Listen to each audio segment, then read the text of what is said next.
right, y'all, welcome back to the MikiDz Podcast, episode 35. Yes, sir. 35? Sí, muy bien. Yeah, I'm on it. We are at the East Coast Linkup, brought to you by Beatsource. Yep. Big Night Entertainment, I'm sorry. And wow. Yeah, it's popping out there. First of all, weather's crispy. It is. It's crispy. We're, it's LA kids just... But the air is fresh. This is warm. This is not Christmas. This is warm for us. This is warm? It's February. He's got sandals on right now. He's got sandals on. I got sandals on. Some cargo shorts. Some cargo shorts, yeah. And high socks. Yeah. And Brady underwear. Yeah. Oh, come on, man. We got to give you the proper intro. Special guest, first guest of the episode. Yeah. Vinny Vibe is here. Yeah, man. Hey, guys. Yeah, we got a list of things to talk about. We kind of just want to let you loose and just say what you want to say. Oh, no, you don't want to do that. You don't want to do that on air? No, Randy's sitting off camera. We don't want to do that. Speaking of Randy, you and I have talked in the past, and you said, I don't know how I still have a job here. I don't. Actually, this is a company-wide thing. Nobody knows what I do, including myself. He just pays me. Now, with the company fold, if you were to leave, are you that important? Oh, yeah. I sign Randy's checks, yeah. If the tape magically ended here, you know why. So. For the viewers that don't know, Randy's sitting right there. So. But, I got to give Vinny his props, man. I've gotten a chance to hang out with you a couple times now, and wow, what an entertainer you are. Thanks, buddy. We've only hung out maybe 3 times, and I think every time I'd say they were memorable if I didn't forget what would happen after a certain point of the night. Yeah. But I gotta say, real quick, you're on SD cards. I am. I was jealous. Yeah. This man just pulls up with a little purse. A little purse. He's got a little Louis Vuitton purse. It's in my pocket right now. Yeah. Yeah, it's easy. That's it. Couple SD cards, couple earplugs. He's good to go. When your wife goes with you to your sets, does she carry a backup pair? Oh, of course she does. Yeah. I have another backup here at mom's house, just God forbid. And everything's synced to Dropbox too. Just in case you got to do a party. Yeah, I have everything synced, so God forbid I lose them. Right. Just go to a store, CVS, buy a new SD card, and you're good to go. Full set. I'm taking notes. Work smarter, not harder, guys. Come on. Ooh, I like this, man. That's how you keep your job. Okay. I mean, how many times have you been in a club with a laptop, Serato, something's dropping out, you can't, battery, forget your charger, Why? And not for nothing, your laptop's your life. Why are you bringing it into a club with 1,000 drunk people, girls, filling drinks? Forget the 1,000 people. I was DJing in Hollywood. No, being drunk is a whole different thing. But I was in Hollywood 2 or 3 weeks ago, we talked about it on the pod. And the host of the night got excited when I played some Roddy Ricch song and kicked my laptop off the thing, and it fell 6 feet down. And I'm thinking, it's either over or it's an experience. So good point. Yeah, but then I moved after I was on Serato for a while. Okay. Then I moved to USBs, and then I realized the worst thing about USBs is somebody hits it and it bends inside. Wow. So an SD card is you're all in there and you're good, Yeah. and it's it's solid, you know what I mean? It's a solid state drive right there. But don't forget them. Train yourself. Because at the end of the night, if you're drunk, you may forget that in there. Oh, yeah. So that's why I can't do that. Pros and cons to everyone. Yeah. Okay. Makes sense. So before we get into your Big Night Radio, we haven't mentioned this yet because Randy's episode is the week after, but we have our own we have our own show on globalization, Sirius XM, and we have the MikiDz Radio Show. Yep. So we will be dropping guest mixes. We'll be dropping our own mixes. We'll treat it like a radio show and interview artists and just celebs that are just floating around the Sirius building. And really big opportunity for the MikiDz brand. And that'll be at on Tuesday nights beginning March 3rd, 8 p.m. Pacific Standard Time, so 11 a.m. do the math. And so us three, we're excited for that. Well, congrats, guys, on that. Thank you. Appreciate it. With that being said, not too long ago, you launched your own radio, Big Night Radio. Big Night Radio. Globalization, Sirius XM. Shout out to Phenom. Hell yeah. Tell us He's the one making it all happen. What should we expect from this? What have you guys been doing? So we've been doing this Friday mornings, 10 a.m. Eastern, and we've been doing a lot of it's more EDM driven, the show, right? So a lot of the guys that play Big Night, some of my friends that I've known from over the years, we get them, loud luxury, Aoki, Rehab, and, the full list of them all. You went to high school Poly D weekend. No, yeah, but that's some Rhode Island shit. We'll get into that later. But yeah, it's been going good, man, and it's I think it's good, especially because a lot of these guys, most of their music's always on BPM or Diplo, and they're able to hit a different demographic of radio listeners, with being on that show. So it's a party station. That's exactly it. It fits what we're doing, and there aren't too many mixes like what you guys are doing. So. And if you need to wake up, and the coffee ain't working. That's how you start your Friday. That's how you start your weekend. Yeah, exactly. That's some great synergy. I mean, just the guys that you guys have on and the brand that you guys have developed, including yourself, it just feels like with that platform that's part of this family, extended to DJ City and Beatsource, it just makes sense to put everybody onto the biggest platform. Absolutely. And just go. And, we're on the street. Pitbull's globalization's really going up the ranks in all of Sirius XM, so we'll see where we're all at in a year or two. Yeah, I'm excited to see. I think with everybody involved and working collectively, I think we're going to take it far. Yeah, absolutely. And you produce as well. I do. I'm assuming you have your tracks in the mix. Go ahead. Some of the tracks, if I'm doing my own guest mix on the show, I'm not forcing my records on anybody. If they like it, they like it. Sure. It's more about having the artist and the guest be able to push their music and Now, is it 30-minute guest mixes from them and then one from you? No, so each show it's an hour long. Gotcha. We do a small intro. I do a talk intro. The guys will, kind of give some insight. Next week I have the Vavo guys. I don't know if you're familiar with them. They have a new record coming out, so they're going to be on the show. They're going to, debut the song on there, and it's cool. It's like I said, I think it's growing. It's still new, so we're going to keep on trying to add more and more to it, the hosts and interviews and whatnot. Yeah. I don't want you to think we've forgotten. By we, I mean Sack, Noel, and myself. Cause we've been talking. We got to put a track out. I know. But aside from that, what else do you have coming out? Like, obviously you're more EDM, more house. Yeah, you're gonna stay in that lane. I am, but I come from hip hop. I came from that radio, Providence, vinyl, early 2000s. So a lot of my club sets, especially club sets, are still more essentially open format, just because you want to keep the crowd moving rather than 128 all night. And when I'm doing some of the bigger shows and some of the stage things, that's more of the actual EDM sets.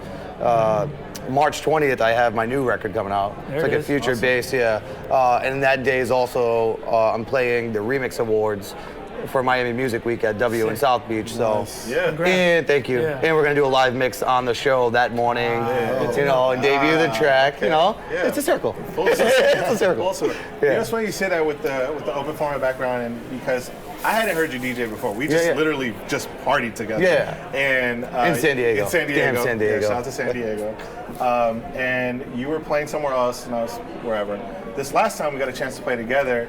And based on you being on the SD cards and knowing your record or records, I didn't expect you to drop a really dope hip hop set. Thank you, I appreciate it. I got a chance to hear him. Apparently my energy was low, according to our good friend Kevin.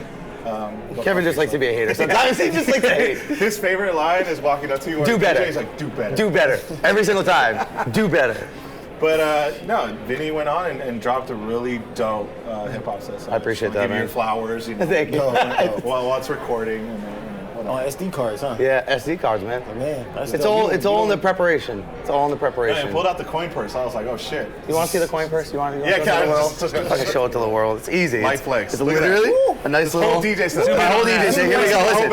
I have my bank card. I have my license. Wait, I have. Don't block out those numbers. That's actually Randy's big night card. So I have my earplugs. I got 2 SD cards. Right? We got the 2 SD cards. One. There it is. 1 and 2. This is EDM.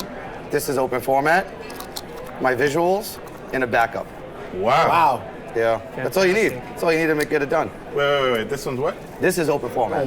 This is all my EDM sets and that shit. Okay, so for the record, 128 gigs on open format, 32 gigs on the EDM. Yeah. Interesting. Yep. Well, because you need some throwbacks, you need some Motown. Yeah. You need some slow jams. I like that. But people want to get sexy at the end of the night. Can you stop whispering to me? I'm right next to you. Stop getting jealous. You mentioned, you're making me jealous. He is getting red. That's not jealous. He's getting angry. That's my side, right? Look at that child like. Hey, hold on. We're out of town. We're out of town, so you're my main. Is it getting warm in here? I have to have a conversation with my girlfriend when I get home now. You mentioned Big Night, and we've been talking about Big Night the last few hours. Buddy talked about how the hospitality is just is a part of what separates them. You travel the most out of all the DJs, under the umbrella. Yep. Is that something you notice that's like when you compare Big Night to other venues that you work with? Yeah, I mean, there's definitely some venues that are hospitality forward for the artists, but a lot of them more out of the country than in the country. But I've showed up to some venues where it's like you get there and you don't even have a contact number for the venue, and you're trying to figure out how to get in touch with the venue. So you're calling your person in book, you're like, yo, can you figure it out? Then you get into the club and it's like no one's even there. They're just like, yeah, over there. It's like it doesn't feel right. It's so important that we stress it on the show because a lot of DJs are handling bookings now. Yeah. Probably more than, I don't know what the numbers are, but probably more than ever. Mm-hmm. And these guys got to understand it's not so much about, it's more to it than. You have to make sure they're good. Whether you're there, especially if you're not there, you got to make sure they have a point of contact, and that point of contact is schooled and understands. Make sure this guy is happy at all times. Make sure if there's a dinner set up, and make sure that he Uber set up, whatever that's the thing. it is. I think the little things like that. The advancement's definitely the most important out of it all, because really, as long as you get that one person that walks you in the door and puts you in the booth, at the end of the day, it's fine. But it's not knowing anything going into it and having any information. Like sometimes you show up, you don't even really know a set time, and you're like, hey, can somebody tell me what time I'm playing? I had a friend from Bakersfield who just took over bookings for some venue, and he was asking me like, what should I know? And I said, one of the most important things is just hospitality, because especially if you want DJs from LA to drive to Bakersfield, and you want them to sing your praises. I even know where that is. Yeah, well, it's like an hour. It's like an hour and a half, 2 hours outside of LA. It's just out there. But I told him and this goes for a lot of small towns, small cities. You got to give them something to talk about. So when the next guy says, "Yo, these guys just reached out to me. How was it?"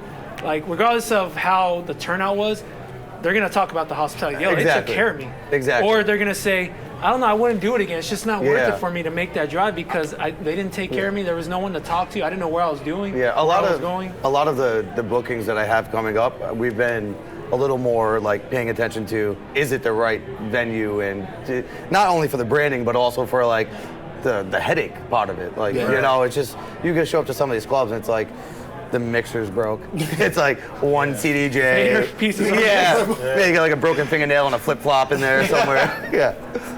No, you said it perfect. Like even to the point where it's as small of a detail as it is to just have somebody walk you from the door to the booth is so big. Well, you walk up to the door sometimes. Security's like, "Who are you?" Right. And you're like, "Playing the music tonight." And they're like, "How do I know that?" Like, I don't know, man. Like, check the music. You don't carry a backpack. I don't. I have a beard, though. They should know. Usually the giveaway is the backpack. Yeah. You see the logo? You see the outline? Shit. It's right here. I got a necklace on, man. Don't I look like a DJ? What the hell? That's amazing. But yeah, I mean, that detail's unfortunately missing in a couple spots. Yeah. I think that's something that needs to be talked about more and pushed more from these guys that do but whether you're DJ or not. I know there's bookers that listen to us. I know there's bookers that get it that listen to us, but it's so important. Especially when you've been showered with the experience like we've had so far with Big Night. And obviously I spin here a lot, so I get it all the time, but when you go through that and then you step into another world, it's like I don't want to be doing this over here. Why am I doing that? Yeah. I think some of the problem too is with some of the bookers is the bookers. Some of them don't give a shit. Sure. They just want to get their commission and like, good luck, see you later. You know what I mean? And they're not picking up the phone at 11 o'clock at night when there's an issue too. Yeah. No, you spot on. You call Mickey at 4 a.m. He'll pick up that phone though. He will. Yeah, he will. Yeah, real quick. He will, though. He's just hoping it's a booty call. That's all. No. I mean, if it's a call from you, it probably is. He's got a ringtone for you specifically. Yeah. And, your wife is very patient. I've seen you in action connecting with everybody, and you're just like a ray of light in the room, and you create a lot of energy. And I've seen her just sit by, just like, he's just being himself. But I can tell, like, she's game. She's with whatever you're doing. She gets it. It's we met actually. She was a bottle girl at Shrine, so we knew each other forever. And she saw me in my younger, wilder years, so it was a little bit of a chase. She knew what she she didn't want to get into it. So she didn't want to get into it. The first thing when Randy found out, he goes, I don't know how. He goes, I don't even know why girls like you, never mind her. Exact words out of his mouth. Oh, man. That's amazing. Well, shit, man. Thank you for being a part of this. Absolutely. Thank you for having me. No, honestly, we got to also say thank you. You were a big part of having all this come together. Yeah, absolutely. With Beatsource and DJ City. Mad love to Kevin McLaughlin, of course, for helping put all this together. And man, we're excited. Yeah. We're gonna get really drunk tonight. After my set. After your set. You get a little drunk during your set. It's all right. It's okay. You gotta loosen up. Loosen up a little bit. Cool. Don't fuck this up, man. I'm telling you right now, it falls on up. Thank you. All right. You're welcome, guys. Absolutely. I appreciate it. My guy. All right. And we are back. We just had Vinny Vibe, hilarious dude. And now we have DJ Costa, a.k.a. Buddy, who started out as a Shrine resident DJ, then evolved, then Big Night Entertainment came about, and you were DJ for all their properties, and now you work in the offices as well as DJ. Right. So break down what you exactly do for the company. So you're a little off on the description, but I'll correct you. I'll clean it up. It was a little shaky. But so I started with Big Night before it was Big Night. They owned a club outside in Quincy, right outside Boston, called Waterworks. Right. So I actually started as like the resident there. Gotcha. And then they opened the hot club in the city back then was the Estate, which I feel like you played back in the day. Yeah. And that was like the hot spot in the city, and they had a guy get sick like at 8 o'clock on a Saturday night, and they were like, yo, we gotta get you, we have no DJ, we're gonna put you there. I 100% wasn't ready for the night. And they moved me over there, and then I was the resident there for the rest of the 8 years. And then, it's kind of evolved from then. Shrine opened, and then all 17, 18 other places opened. And I'm the resident DJ still at the Boston spots. JD's the main guy, and Vinny in Connecticut. Yep. And then I'm now the director of entertainment, which I oversee like all the logistic stuff for all the talent, all the EDM guys, the open format guys. I deal with like all the hospitality, which is very big in our world, taking care of them, taking them to dinner. My team's the one who books the hotels, the car service. Nice. We take them to dinner, we host, so we do all that. Okay. I'm also involved in the marketing side, just thinking of like, different promos, ideas. We have the clubs, but we also have the restaurants that do DJs on Friday, Saturdays. I book all the local talent, and somewhat recently I kind of started taking over, the open format guys, with help with with Randy's approval on all the nights. So I oversee all that stuff, but then when we have the big EDM guys in town, I'm the one who's kind of hosting them, taking care of them, making sure they're happy. Nice. Hanging out, creating, friendships, which has actually been amazing. So speak more to how important hospitality is, because I don't know, I'm not sure if our followers have been given proper hospitality when it's more than just showing up, plugging in, and making sure your bottles are making sure you have drink tickets. So, and you've experienced it outside of the Grand or outside of Big Night, and obviously you guys are A1 hospitality. So let's speak to how important that is. Right. I mean, our number one thing is hospitality when it comes to artists and talent. Right. So for what we do, we book an artist or book a DJ. Their team comes to us. They say he's flying in this time, departing this time. So what my team does is we basically go in. We get the car service lined up. We get the hotels lined up. Right. We get their riders. We redline them if they're out of control. Okay. But then we take care of everyone within reason. Yeah. And then from there we plan dinners. And then, myself, Randy, or, our VP of Talent, Tim Benito, we'll take these artists out to dinner, all talk, get to know each other, and then we'll take them to the venue. Once we get to the venue, we don't have green rooms at Grand and Memoir, but at Big Nightlife we do. Once we get to the venue, though, we go into certain areas that we have. Very nice green rooms, too. Yeah, Big Nightlife, very nice, very nice. So once we get to the venues, we'll take them in, get them situated, open format guys, it's a little different. They roll usually just themselves. There's not like a big team. So like a guy like when you come into town, me and you have dinner. Yeah. We go to one of our spots. After dinner, we'll go to the club. Once we're in the club, I ask my team, get them situated. We bring the whole bottle kit over. Not for him. No, for him too. Yeah, we treat everyone. We treat everyone, whether you're Steve Aoki or me. Everyone gets. I was saying it to you. Even one of the reasons I have a hard time with traveling, traveling a lot as a DJ. I have it so good here. Right. Every time I go to another club in another city, I'm always like, I miss home. Like it's not the same. Don't give away the leverage, man. No, I'm not. But I walk into Grand on a Saturday night, and I get the red carpet treatment. And I work there, and I know every single employee there. I'm close with the bathroom attendant. Like they treat me like a rock star, even though I'm part of the team as it is. That's our goal as a company is to treat every person that comes into that place as an artist, even guests too. Yeah. But artists especially, our number one goal is to make sure that everyone feels like a rock star. Obviously, like a Steve Aoki gets treated like that every single night, but like a guy, like an open format guy that's used to going to nightclubs and not even getting texts being like, hey, where are you? Are you good? Is your hotel good? Do you want to grab dinner? Do you need a bottle or anything? Yeah. A lot of open format guys have to walk in, and it's just like, booths right there. Good luck. Good luck. And figure it out. You mentioned Zach Seaman was one of the few that had taken care of you at Daer. Yes, Zach took great care of me. He's like, he was like the one. He gets it. He gets it. We've talked about this stuff before, me and Zach. Yeah. But yeah, there's not many people that get it and do it the way we do. And I think that's really what separates us from a lot of other venues is how we treat everyone. Our goal is to make everyone feel welcome, everyone feel like rock stars. And that's one of the reasons everyone wants to come here. Obviously the rooms are amazing, the sound systems are amazing. But the open format guys especially, we treat them a different way.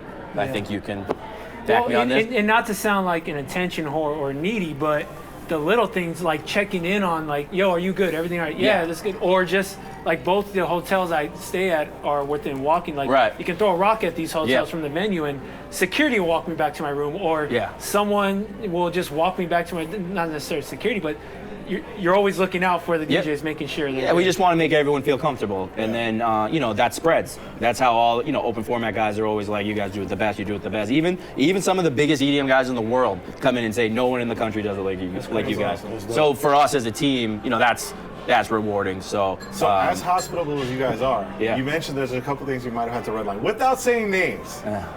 Can you give us like one story that maybe like, yo, that's crazy? Well, some have jokes. So sometimes it's like my team's like, is this a joke or is it real life? Do I have to really get like a little mermaid poster for this guy? I'm like, no, it's a joke. Of course it's not. That's true. They want to see if you're gonna do it. 100% true. It's a little mermaid poster, like VHS, like Goonies, stuff like that. I've seen.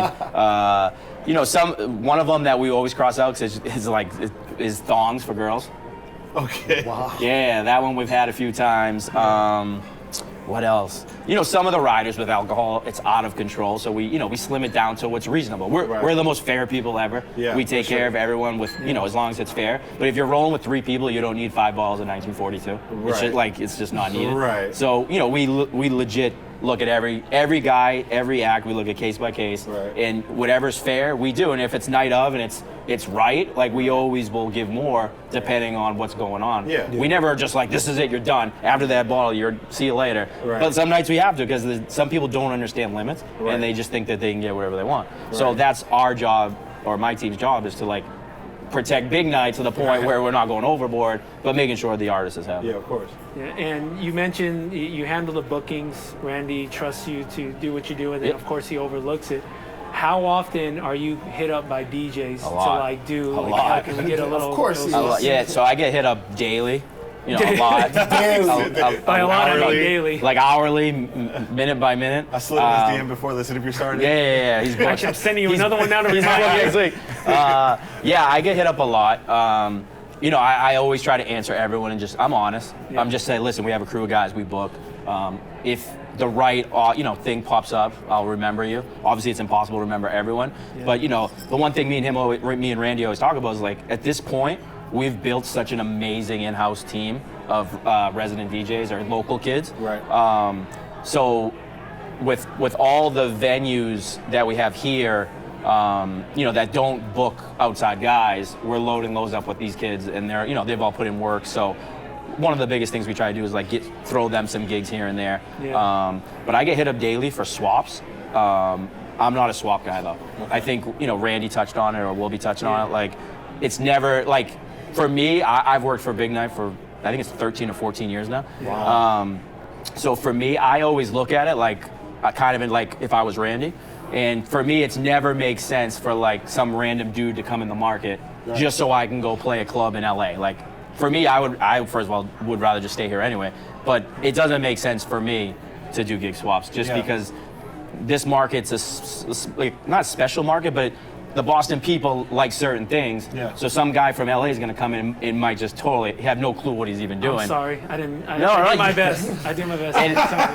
And I was saying my name, just ask me. Truth. So you're telling the futon at Dainja's house would it be worse? No, no, it's not worse staying at Dainja's house. I told you, I can crash in my gig. I'll get you a $300 booking, but it'll look good on the resume. Right. Hollywood. It's a good look, bro. Hollywood, yeah. I'll get you a drink ticket. Yeah, I'll get like, hey man, I want to play grand, but I'm gonna put you at like my local pub. It's like, come on, chill out. So so like those guys, it's like they don't understand. Some of them, they just don't know better. But some are also obviously just being like assholes too. Well, not much really compares to the grand in general. No, not many. But it's important for, and I said this with the Randy episode. It's important for our listeners to hear this because I'm hearing from a lot of DJs like you got to be a part of this or that, or the new thing is swapping. So I got to figure out how to swap, or I have the ability to swap. So I'm gonna milk it, but it's like, no, it doesn't have to be like that. Right. Just get your own shit together, get your branding, your relationships, and of course your skills, and everything else will take care of itself in due time, of course. 100%. I mean, I've been doing this for a while, and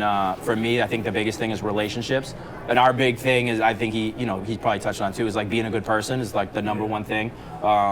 But for us, for me, I think relationships are the biggest thing. Brand, you're building your brand, so you have a brand for yourself, and you don't need a venue to swap and all that. We book a ton. I don't know how many shows we book a year, but we book a lot. Yeah. And there's certain guys that just we book, consistently because of certain reasons. But the biggest thing is brands, and we always say being a good person is number one. Being a good DJ is number two. Right. Yeah. And then everything else falls into place usually on our end. Speaking on the brand thing, like I couldn't help but notice, like you brand yourself really well. Like, oh, thank you. That's a compliment. No, for real. Very entertaining on Instagram. I try to make for sure. Yeah, thank you. I focus a lot on it. Yeah. And I wish I could even focus more time on it, but I feel like it just messes with my head so much. Yeah. Because I'm like, oh, this is such a good idea, but then I'll do it once, and then it's like I didn't get the reaction I wanted, and I'm like, oh, that was so stupid. What are you doing? But you can always delete it. But you can always delete it. So I'm big on my brand, and I think it's taken me a while. I was, me and you were talking earlier, like this logo that I finally found and I'm happy with. It took me like 8 or 9 years to finally find this logo. Why is that? I went through like 4 different logos and I was cool with them, but they weren't like it. And then finally, our team in-house, in the Big Night crew, Big Mind, I sat with them and I explained everything I wanted, and one shot they came up with this smiley face for me. Of course. And once I saw it, it was actually right before me and him, this guy did the Grand Cruise. Okay. And I saw it, and I was like, holy shit, that's it. It's done. I never have to worry about a brand or a logo again. And then I ended up doing I made a bunch of merch for the Gronk ship. Yeah. And then, from, that was like 16, I think. And from then till now, I kind of dabbled in it a little. But then Jan 1 this year, I went full force with trying to build a clothing line with my logo. Yeah. Okay. It is great because you're going into nightclubs now, and I'm seeing all the smiley face on hats and hoodies, and my crew, my friends wear it when it comes out. They come out. Office people ordering it. So that's great. The brand to me is the biggest thing. Yeah. And I've made mistakes in the past where I've tried to DJ nights at Grand that I didn't fit. And now I'm at a point in my life where I'm I just want to do fun nights. I'm not a hip hop DJ. I can play it. I play it when I need to. Right. But my sets always cater towards fun party. Right. I'm gonna play songs that no one else is gonna play. Yeah. So with the brand, it matches. The whole thing's supposed to be party, fun, vibe. goofy. I've never cared about being the coolest person in the room. I love how you throw out your dates every month. Like the Disney play, the cartoon play. Yeah, thanks, Go to his Instagram for sure. At DJ Costa. Yeah, nice plug. You know what I'm saying? Like, I was one thing I couldn't help but notice along with the brand. Right.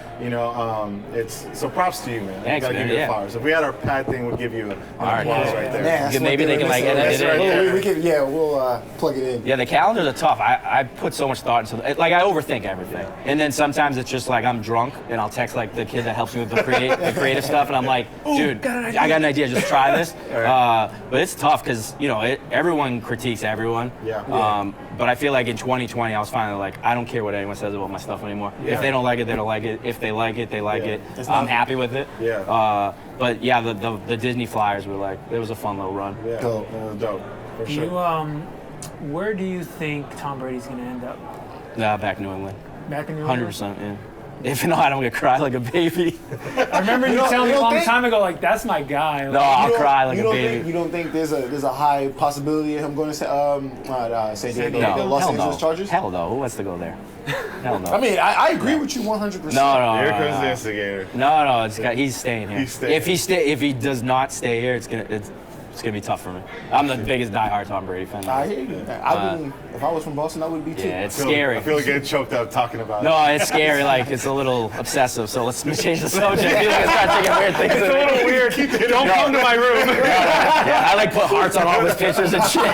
We should ask Randy about that. Yeah, Randy's more normal than me. I'm like a little obsessive. Randy's gonna get an email for a personal day. Yeah. It'll be like a week. That'd be scary. Let's pretend that. Yeah, let's move. Let's change the subject. Let's change the subject, please. People think differently of me. So you got your brand. Your hands are full with the bookings. I'm sure your creative side saying, what else can I do to just make this life more fulfilling? Like, what do you feel is gonna be next for you? Oh God, for me. I don't know, man. I'm pretty happy. Yeah. Yeah, I got a shirt said. I'm happy. Yeah, legit. I'm happy. I got a good hair. You're on brand. I'm on brand. That's not even. I don't even try it anymore. I have a good hair. Keep growing with Big Night. Yeah. I can't DJ forever. Yeah. I love it. Now I still love it. Our places are amazing. But keep growing with Big Night. Hopefully open more big clubs. Couple more eventually, not right now because we're a little overwhelmed with everything we got going on. Yeah, you guys are moving. But yeah, just keep building my brand. Eventually getting this clothing line and nationwide. No interest in music producing. Oh yeah. So I started doing that. Okay. Yeah. I always forget about that. It's just like always there, but like I never do it. It's the same thing. I overthink everything. Yeah. But eventually, hopefully, some music. Yeah. Sweet. I don't want to stress over, but eventually, someday I'll put something out. Yeah, it's got but I'm big on bootlegs. I usually send them to you. I gotta get them over to you. Yeah. But I'm a big bootleg guy. I make a ton of edits and I send them to everyone. I love that stuff just because it's easier for me. Original, I feel like I'll get too freaked out. It's a lot. It's a process and it takes years. Yeah, exactly. So one of the things I wanted to start doing was like a Booty Thursday thing, and like every Thursday put out a new bootleg. Yeah. Yes, I saw that. Yeah, I said I was gonna start doing 3 weeks ago. I haven't done it once. So, but that's like March, a couple weeks. Hopefully I'll start doing that. That's one of the things I want to start doing and building that whole base of people that I'm not, I don't hit maybe that, outside of the New England area, whatever. Because I send all my stuff to like, the Aoki's of the world and all those guys like Dylan Francis. You gotta get it on DJ City. I've sent it before. I was told they didn't like it. Oh, okay. You're talking to right now. I remember I said like 2-3 years ago I sent something and I don't even know if I got anything back or whatever. You gotta keep pushing. No, that's fine. We know some people. You guys are the plugs. So but definitely stuff like that. Yeah. Keep spreading. They're all like fun, happy sing-along bootlegs. Go on brand, make it fun. So stuff like that. I know. Sweet. Well, shoot, man. Thank you for being a part of this. Yeah, man. Absolutely. Thanks for having me. Welcome to Boston. Excited to have you guys here. Yeah. I was telling you when, a couple 5-6 years ago on the Monday nights, I'd be at the computer every Monday night. Yeah, MikiDz Show. Yeah, MikiDz Show, man. It's legendary. Love it, man. Thank you so much. Thanks for having me. Appreciate you. Appreciate it. Right. Appreciate it. All right, everybody. Our third guest of the evening is sir. none other than Philly. Yeah. Can I say Philly AC's? Sure. Because you did just win a Nightlife award. I did. AC, I so did. Congratulations on that. Thank you. Did you bring it? No, I don't even have it yet. I didn't know I was walk around with it. I didn't know I was nominated until I won. Print out a cutout or something. I have a picture on my phone. Okay, all right. Yeah, all right, that's proof. Jason Weiss, everybody. Double Down runs a Double Down agency out here. Well, not out here, but in the East Coast in Philly. Resident DJ at Daer. And has his own private company that books 350 gigs in 3 months of the summer.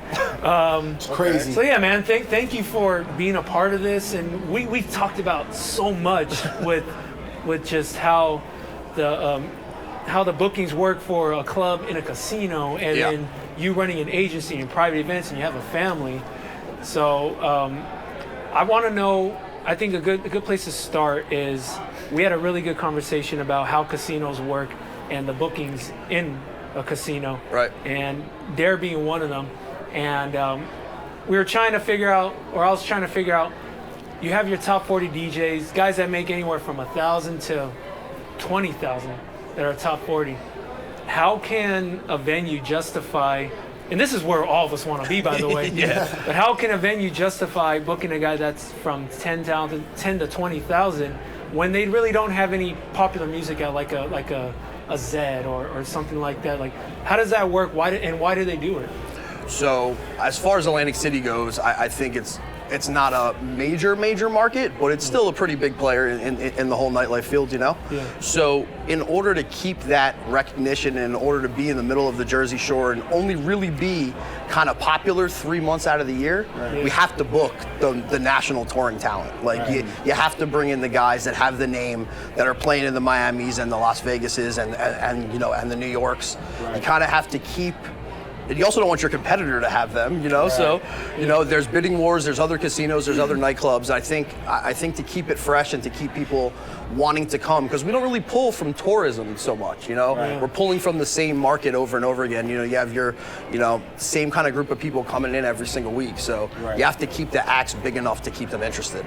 Yeah, and when you justifying, like, I don't know if we can say these numbers, we can cut it out if we can, but justifying a Drake booking at so many hundreds of thousands. Sure. And you say, there's no way in hell that club can make that back. So how do you justify that? I mean, that's above my pay grade. Yeah. You know, that's way above my pay grade. So I think whenever you have the opportunity to book a guy like Drake, you have to book Drake. You eat it. You know, you just, there's making money and then there's making a name for yourself. And you get Drake in your door, and you're on the map now as far as being a real competitor in this space. Are you going to recover that fee? Maybe, probably not. But you have pictures and videos forever. You can use that. But now we could say Drake played at our venue, and you know, Drake performed here during our first year open, and you know, that booking was big for Atlantic City. The booking was big for the property, and you know, trying to establish Daer, what that team, and shout out to the Daer team, they're fantastic. What that team was trying to do was let everybody know they were there. Right. You know, they're here and they're serious. Yeah, they right. And they have Hard Rock money, so. Yeah, and that's the beauty of working in a casino, right? Is they if you bring the right talent in and you spend all that money on them, they may go put it right back into the casino, right? You could Google that. You can Google if that happened or not, but Drake likes to play blackjack, so. Yeah. Wait, hold on. Did the lights get dim, or is it me? They are getting dimmer. Yeah, they did get dimmer. Go ahead. Okay, so Philly DJ. Yes. Right? I'm sure you've seen the episode where we had MikiDz. How did I know you were going to do this? You knew this question was coming. How did I know you knew this question was You knew coming. the New York guy was going to come. You got to represent. You got Philly on your back right now. The reason why I'm going to bring it up, because I was the one that was sticking up for Philly DJs when we had our episode following that. You know, I was the one that's been like, you know, I appreciate Philly DJs out of all, you know, when it comes to the East Coast versus West Coast. But you don't have to express how you personally feel, but I'm sure that there's other Philly guys in your circle that you're surrounded by. How do you guys personally feel when that discussion happened and what was said by the guys over at Road Podcast and whatnot? Okay. Hot take. Okay. Yeah. So listen, I mean, everyone's gonna feel strong about their own home market. You know, I'm born and bred. You know, that's where I play. That's where I started my DJ career. That's where I currently play. I have nothing but respect for Crooked, and I have nothing for respect for both sides of the fence. But Philly's just a different city. You know, we're not New York City and we're not LA, and we can't sound like either one of those places because it won't work in our in our town. So what we have to do is kind of adjust to our crowd. We're a blue collar sports town. We kind of live and die by our sports teams, a lot like Boston here right now. Like, I mean, they have a lot more big nightlife options here than we currently have. And I think what we do in Philly is we make sure that our people are happy. And so it might not work, but a good Philly DJ is going to adjust to whatever market they're in, just like, you know, anyone else. So as long as, is there a lot of whack DJs in Philly? Probably, but there's a lot in every market. So, you know, like there's, you know, but a good DJ is going to adjust to their market. And I don't travel necessarily as much as I like, so I'm very much in that space. But I'd feel comfortable going somewhere else and you know, and playing a different style of music. You know, I've played in Vegas and I've done the other coast thing and you know, I'm not going to sound like I do in Philly. You know, it's not what I'm going to do. But I don't know what Crooked's direct experience was with and like who he saw or where he went. But we're not a true nightlife town yet. We're working toward getting there. But we don't have the best reputation as far as nightlife in general goes. So that's kind of where I think the DJs that work within that space get a bad rap. Yeah. That's interesting because, like, historically, some of the best DJs come from that city. I didn't even want to go there. I mean, but we have to go there. Sure. We have to speak on it. I think that's one of the things that was kind of interesting in that conversation. But you know, there was also some guy bashing on Bay Area DJs, and it seems like champions are coming out of that city. So, tell you what, you know, the guys that were bashing on that episode were 0 for 2. None of that shit is facts. No. So Daer AC, and now there's Daer in Hollywood, Florida. There is. You had the opportunity to DJ out there. Shout out to Zach Seedman. Hi, Zach. That's your guy. Zach's my guy. He handles the bookings out there. Yep. Where do you see Daer, Florida going? It seems like, because it's weird because it's not in Miami. It's not. And it's not in Fort Lauderdale. No. So they're like in the middle, but you have this gorgeous hotel shaped like a guitar, like nothing we've seen. Maybe in Dubai they have something like it, but nothing we've seen in America. So with all that being said, new venue, new hotel, you know, where do you see Daer going? So there's a ton of money in South Florida. Okay. It's a good place to start. There's a ton of money in South Florida, and the tourism is great, and you are close enough to Miami. It's a 35-minute ride to Miami. It's a 25-minute ride to Fort Lauderdale. It's very close to the airport, and the talent that they're bringing in demands people's attention. You know, you bring in the Chainsmokers and Tiesto to open your venue, you're going to make a little noise. And you know, the Super Bowl was just out there, and you know, they had Lil Wayne performing that. They're doing all the right things. Are they going to struggle to go against Miami? Maybe, you know, but people want something different. And what I loved about Hollywood, Florida was the one side of the hotel felt like an island resort, you know, and the other side felt like Vegas. And so you had the club and the day club and you had all those things, but you also had the ability to just kind of chill. And there's nothing chill about Miami. No. So I think that's where they're going to win. Beach, I think that's where they're going to win. And I think Zach and his team and Sean Morton and his family who are involved, they have a pretty good, you know, stranglehold on what they want to do and where they want to take it. And I'm hyped to see where they kind of go with it all. So it seems like there's a lot of potential possibilities out there. It's like a shift, right? Like as you're saying, like South Beach used to be the spot you wanted to be, where you wanted to stay, where you wanted to party. And it seems like now things are kind of shifting with the evolution, like Wynwood and you know, all the other venues that are kind of popping up, and then of course now Hollywood, like having a destination. You know, if you have it, you're gonna end it there. This might be a hot take, but I think because we might be entering into a world of people don't care so much. Like you will always have your bottle poppers and people that want to feel exclusive, but then there might be this generation coming up where it's just like, I just want something chill and cool, so I'm gonna go to Wynwood. And because I will get that experience and I'll be able to just have a relaxed evening, as opposed to struggling to get a table or fighting to get a table or just I have to spend this much just to get in this club. But I will say this, they got a good relationship with 11. So I've seen guys like E-Rock do a set at Daer And then they 15, 20 minute drive over to 11, and that headline he said is 4 a.m. So you can knock out 2. So that night that you were there, I did Hollywood's birthday. I was support for Hollywood out of Vegas. Yeah, shout out to him. And he left there and went right to 11. You know, and it's a 30-minute drive, and you get there in plenty of time to headline. You know, you're done there Hollywood 2:30, and you're in Miami by 3 o'clock, and you know, ready to go at 11, which is another scary place. Never leave. Yeah, no, it's that place is a black hole. We always find it intriguing when we have a DJ that balances the club life, and you're kind of unique because you have an agency as well, but also has the private entertainment field, and you know, Rell is involved in that field as well. You told me some crazy numbers about how private events work during the summer in Atlantic City, which is short. Right, so it's just events in general for us. The Jersey Shore is a huge destination point. So Philadelphia is almost a mass exodus over the summer. Most people leave and go to a shore point every Friday and Saturday. They rent shore houses, their families have homes, they grew up there. So my company does about 250 events a month during the course of a year. And then when the summer kicks in, we bump up to 350 or 400 because you have the casinos doubling their stuff. You have you have the beach bars opening up. You have the actual shore point towns opening up their venues that are only open for 3 or 4 months out of the year. And you know, we're lucky enough to handle and partner with a ton of great venues out there. And you know, we get to handle kind of their entertainment from top to bottom. So. Yeah. Crazy. Really dope. Yeah, my wife gets pretty mad at me for running around so much. Yeah, I don't know. And how many kids do you have? I have 2 kids. Oh, man. 2 kids. 2 little kids, a 3-year-old and a 1-year-old. Oh, man. Yeah. So, I mean, we asked Randy the same question, and most of the guys that we're interviewing today have families or married or whatever. Right. Is there anything particular that you do to keep that balance as far as, you know? Shout out to Nick Montone sitting over there.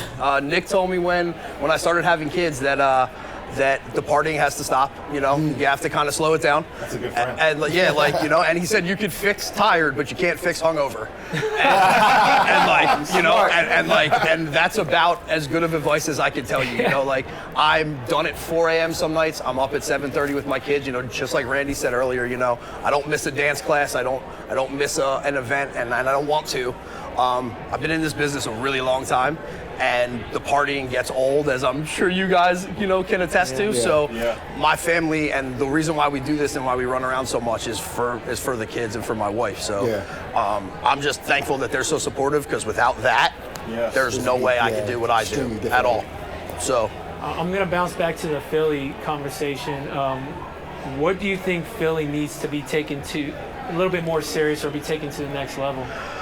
I mean, I would love some more tourism. You know, I would love a different clientele of people that come in. We're kind of drawing, like I said earlier, we're drawing from the exact same crowd every single week. Right. I think there's a project coming that's going to help shape the course of Philly nightlife, and you know, we've talked about it at length, and I'm not going to say too much about it, but I think it's going to be done right, and the team that's being built is going to be built by the right people, and they have a really good idea of what works in Philadelphia, and that's something that has always been a mistake with Philly is, you know, people go to New York or Vegas or LA and say, oh, we should do this here. Well, it doesn't really work here, you know? It doesn't work here at all, and so, you know, we have to remember that Philly's still going to be Philly, and so, you know, the giant bookings, the $150,000 acts, they might not work, you know, once a year, twice a year, sure, you know, but we have a little bit of a number that kind of makes sense. But as long as people remember that they're playing toward Philadelphia people every single time they play, then it'll be a successful night, and that's really it. Yeah, makes sense. Dope, man. We good? Yeah. Anything you'd like to plug? Plug something? Oh, I'm just geeking out to be sitting here. I've been watching you guys for a million years, so like it's just cool for me to be sitting here. So feel that old. Not that old, but only Daisy got the gray hairs. So.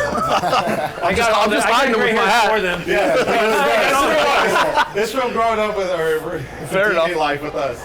But man, we appreciate you. Oh man, thanks for having me. Appreciate it. Thank you for making the trip out from Philly. Oh no doubt. That's right. Yeah, he flew out from Philly just in case y'all haven't figured that out yet. So I told him how important this link up was. He's like, I'm there. Yeah, Montone, and then Drift came from Vietnam. Straight from Vietnam. So shout out to Double Down. Y'all are representing in here. Thanks, guys. Absolutely. Yes, sir. Thank you.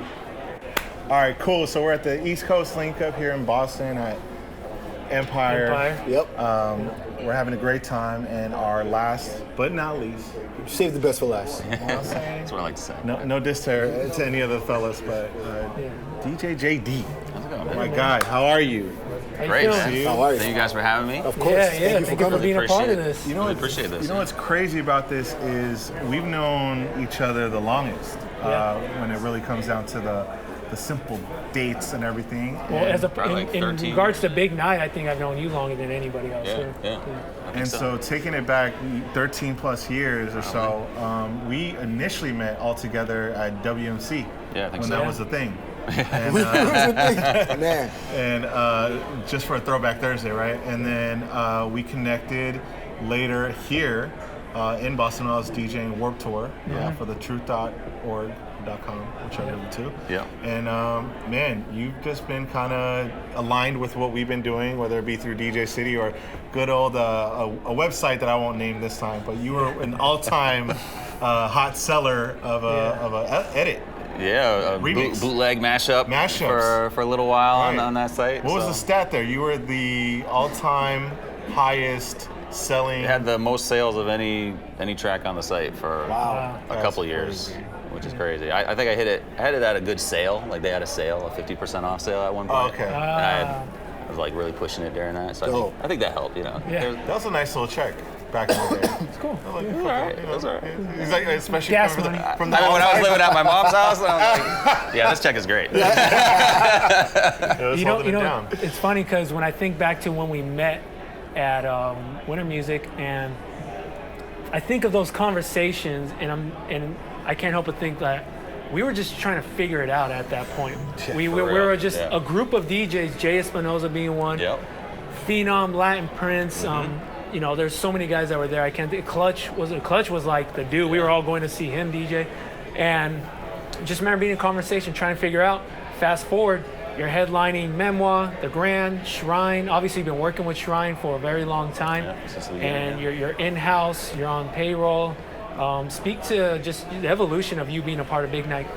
Yeah, it's crazy. I mean, really, my into Big Night kind of came through that first WMC experience, which I think was 2008, maybe was the first one I went to. And I had put together a mix CD to hand out there, you know, promote and everything, of course. We all had CDs. Mix CD, yeah, we all did. And it was that CD that I used as my demo when Shrine opened. There was like a Craigslist ad for Shrine opening, and I was like, it was in my backyard, literally 10 minutes from my house. Who put out the ad, Randy?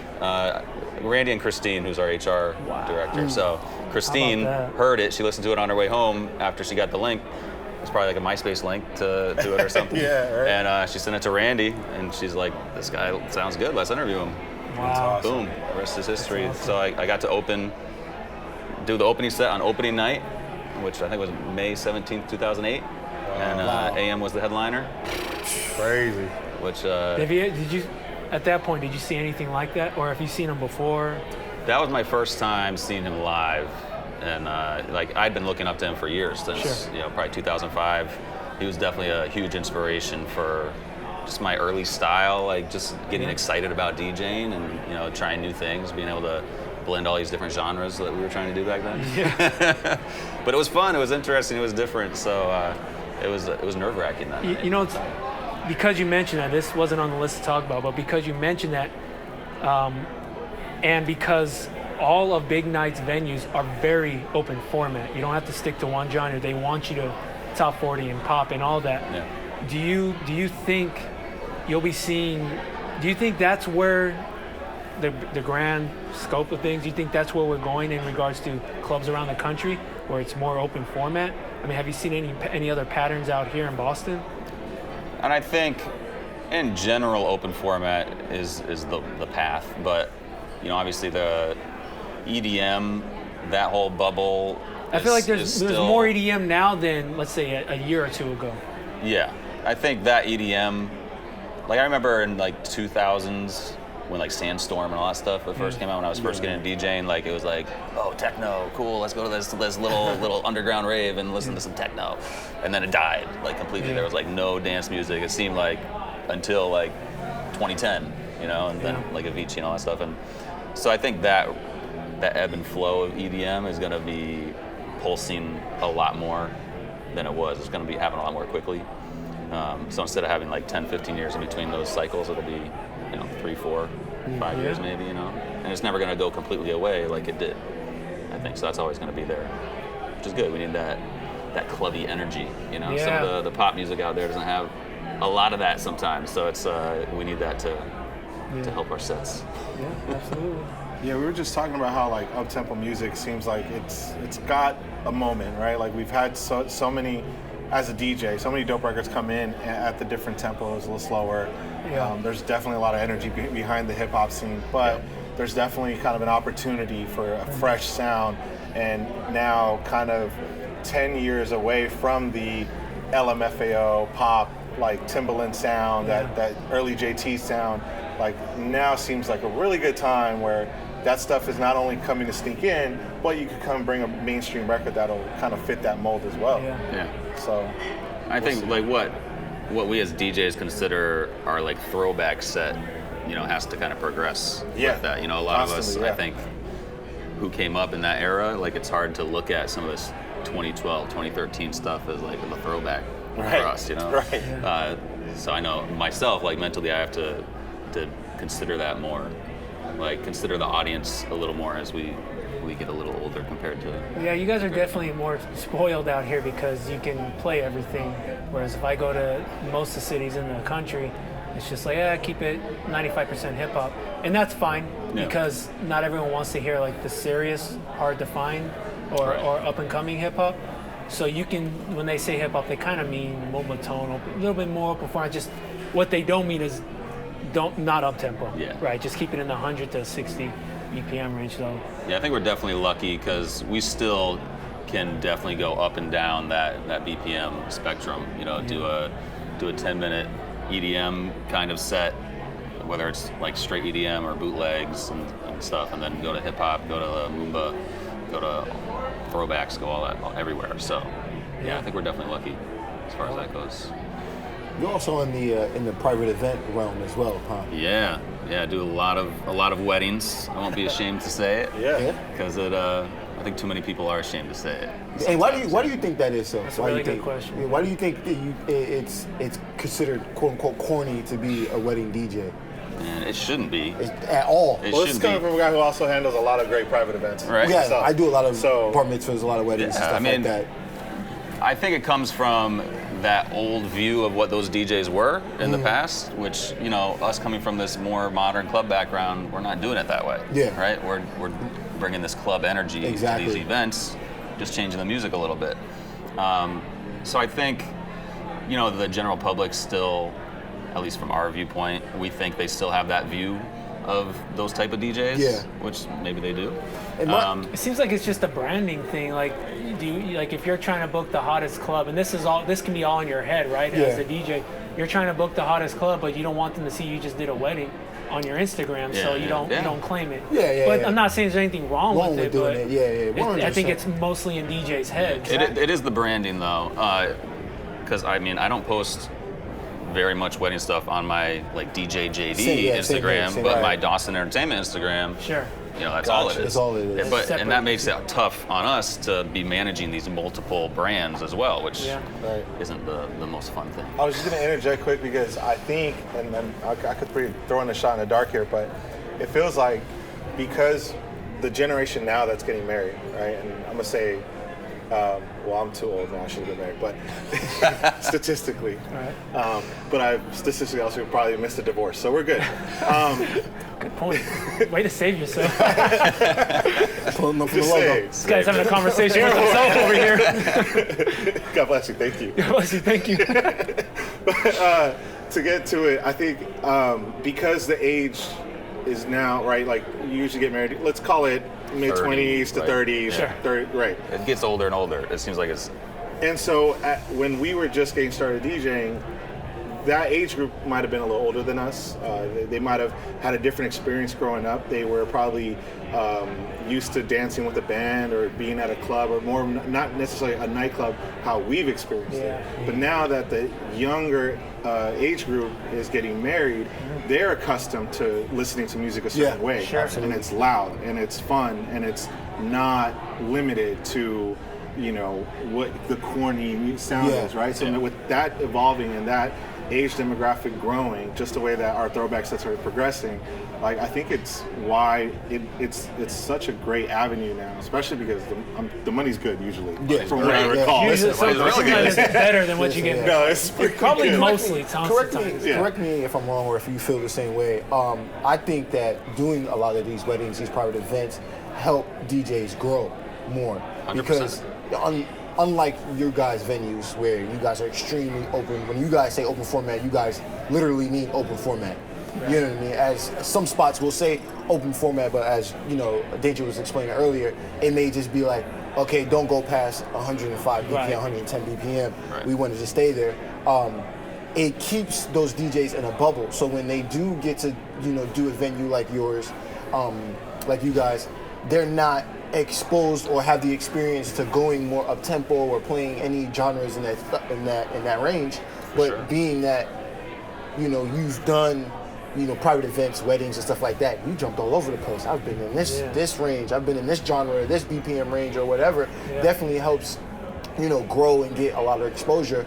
And I think for me personally, it keeps me up to date on what's new and what's not, you know what I mean? Because when you have a residency, it's kind of like, okay, you can get away with playing the same shit all the time. Because you know it works. Because you know it works. You know that it works, and you don't have to, and you don't really have to like be forced to keep your ear to the street to do that. But when you constantly have to do these private events and they're different all the time, you constantly be like, okay, what's new? What is this, you know, group of people listening to? What's this group of people affirming to? I mean, you experience the same thing in your... Absolutely, and another aspect of that is when we're in the club, we're not out there really socializing with the people, like talking to them and having them tell us, this is what I want you to play. Exactly. Like at a wedding, you're talking to the couple, they're letting you know exactly, like, these are the songs that I think are hot. And it's like, it expands your horizons for sure, whether it's new stuff, whether it's old stuff you missed, whether it's stuff you forgot about, whether it's, you know, throwback stuff like funk or whatever that their parents are into, like, it just expands your whole horizon. How often do you have to deal with Bridezilla? Not very often at all, actually. Like, I've been very lucky. Yeah. That's very lucky. That's good. Yeah. Mom's more than brides, I think. Yeah. Mom's more than brides. Yeah. Or like the aunt who comes up, or the entitled family member that. Yeah. The one I love is like I'm sorry. Go ahead. The one I love is the maid of honor who comes up and asks you for the most ridiculous song, and she's like, "Oh, but this is our song. This is our favorite song." I'm like, "Listen, I have a whole thing that I talked to the bride about. She didn't mention this song, so it's not that important. I'm not playing this crazy thing right now." I was gonna say on the alternative side, if someone from the party said, "Hey, play this, everyone will dance," that might be more valid than the random girl in the club saying, "If you play this, everybody will dance." I mean, you know this family more than me. You might be right. You have to. You can't be completely afraid of the request at a private event because it's a much smaller group, much more intimate. They know each other a little better. You have to at least consider them. You don't have to do them. You have to consider them. Just consider a little more, for sure. And so you also teach at Berkeley. I do. And, not to confuse our West Coast listeners, because we got a UC Berkeley. In Boston. You got Berkeley College. Yeah. Okay. And you teach a DJ class. You and Tony Clark, right? Yeah, Tony Clark and Radar. Shout out to him. Radar Ellis as well. And you had recently Phenom, our president, DJ City Beatsource, come and talk at the school, and you had a little audience for him. What was that experience like for the students? Like, what did you get overall from that experience? You know, he came and talked about what Beatsource is all about you know, bringing streaming music to DJs in a realistic way. And I think, you know, the students that were there and the teachers that were there too are all very excited about that prospect. I mean, it seems like the obvious progression of DJ music. So it's definitely exciting to kind of see that coming and see what that future could be. And it was definitely fun to ask some questions. And I think the students are definitely excited because they, as I think was touched on in that session, like, DJs now have no real concept of owning or having a song. You know, like they just stream on whatever platform they're on, and that's been the hardest thing as a teacher in that class is when we get them on Serato. Okay, cool. Yeah, here's Serato. Boom. Drag some music into your library. Sure. Yep. What music? Exactly. There's no music to drag on their library. These are music students who want to be musicians, and they don't have music on their computer. Right. So if they don't, nobody does. You're like, right? go look up LimeWire. Right. And when they do, it's all YouTube rips. Yeah. And it's like, come on. Like, all right, this sounds like crap, but it'll get you through the class, whatever. But we need to get you on a record pool or something. Like, so the streaming for them is going to be huge. It's going to be huge for teaching the class. It's going to be huge for everything. Yeah. That's awesome. Well, shit, man. Big thank you to you Absolutely. for helping putting this together. Yeah. Well, thank you guys. Working awesome. with Beatsource, DJ City, for having us. It was great to connect. Yeah. He hasn't changed one bit. You haven't. I think you look the same too. Thank you. I hope Look so. at some Put on old weight, pictures. but that's why I grew the beard. I'm trying. So Hide the weight. Trying to keep the branding consistent. Yeah. Consistent is key. Belly buckets, baby. There you go. Yeah, man. Thank you again for being a part of this. Yes. DJ JD, everybody. And that is the end of this episode. Thank you for tuning MikiDz in. Podcast. Yeah. Let's go. And the next episode, next week, we're going to have Randy, the owner of the Grand Memoir and Big Nightlife Entertainment. So, yeah. Owns Be ready for that. Yeah, he owns Boston. Big boss. Cool. Perfect. Thank you so much. Thank you, sir.